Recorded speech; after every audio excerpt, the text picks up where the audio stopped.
A man walks into a luxury boutique and buys a bag for $30,000. Next door, another man purchases a watch worth $250,000. Neither of them hesitates. Neither of them asks for discounts.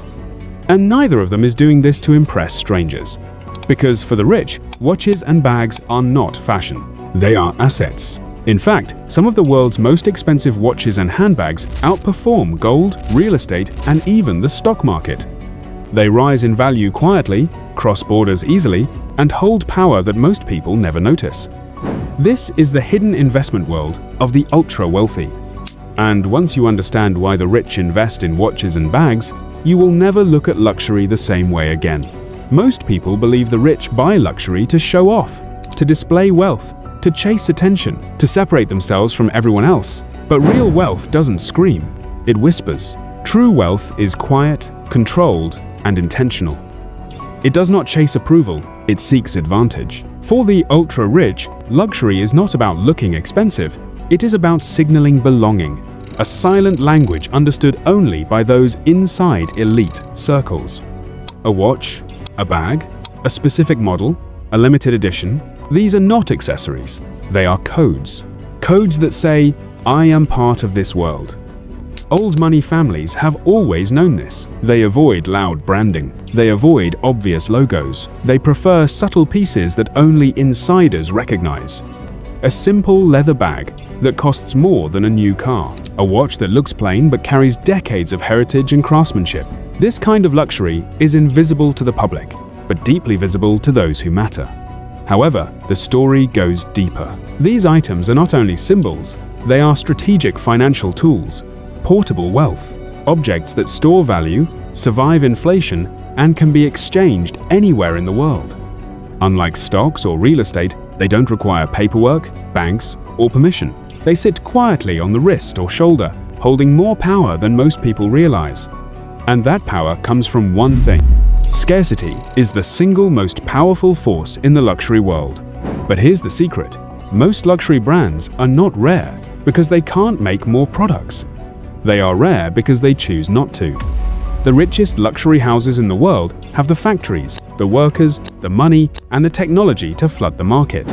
They could easily produce 10 times more bags and watches. Demand already exists. The customers are waiting.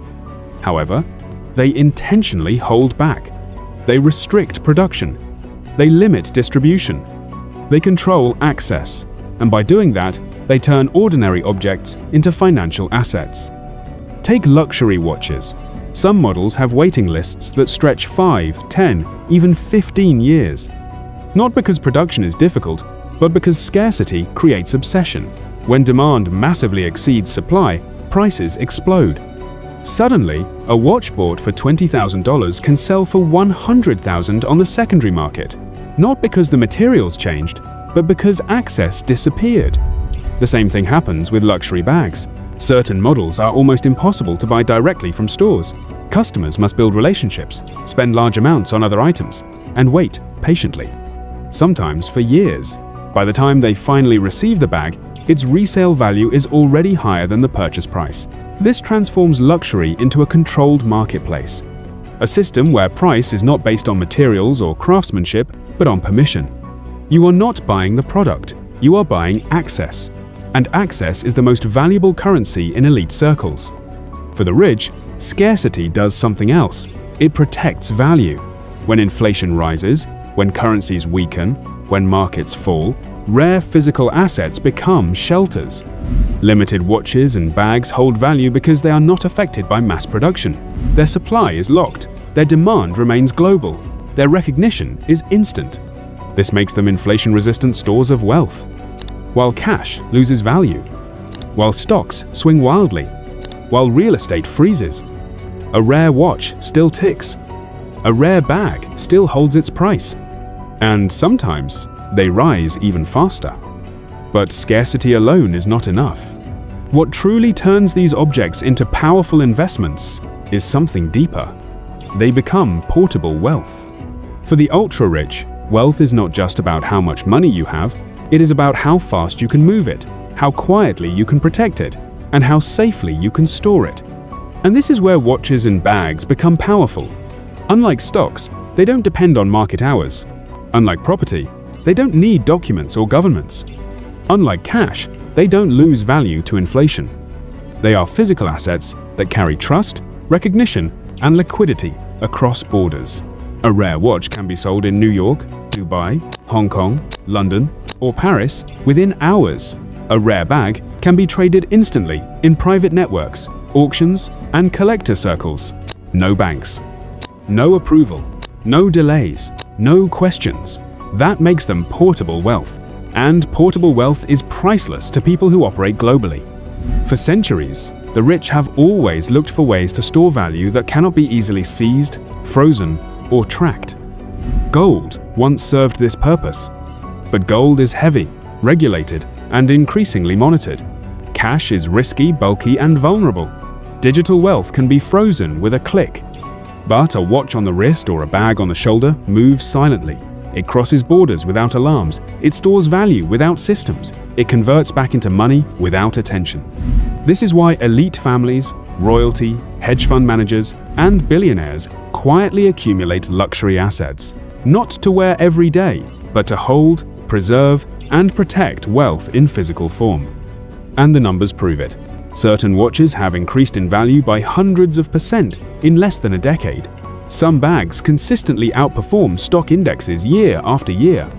Auction records are broken regularly, not by art, not by gold, but by timepieces and handbags. However, the financial logic is only one layer. There is another reason the rich trust these objects, and that reason is emotional.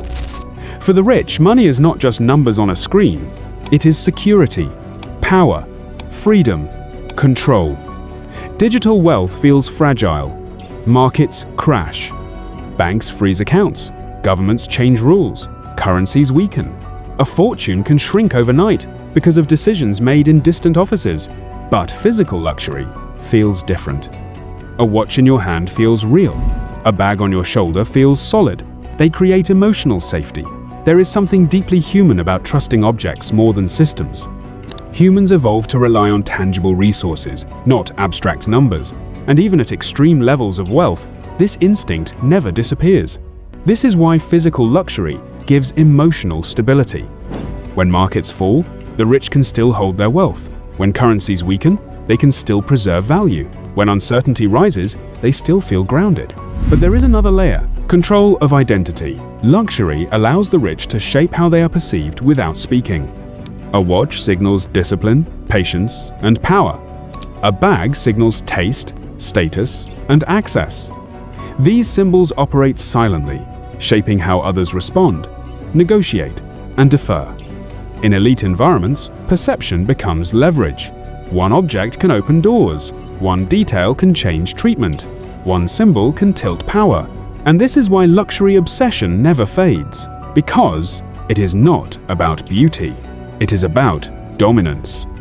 The ability to walk into any room in the world and be instantly recognized as someone who matters. That feeling is addictive. And no amount of digital wealth can replace it. The rich do not invest in watches and bags because they love fashion. They invest because these objects combine three rare forces. They store value. They move silently. They command respect. They are wealth, security, and power wrapped in beauty. And in a world where money moves faster than ever, the ability to hold something solid, scarce, and globally respected becomes priceless.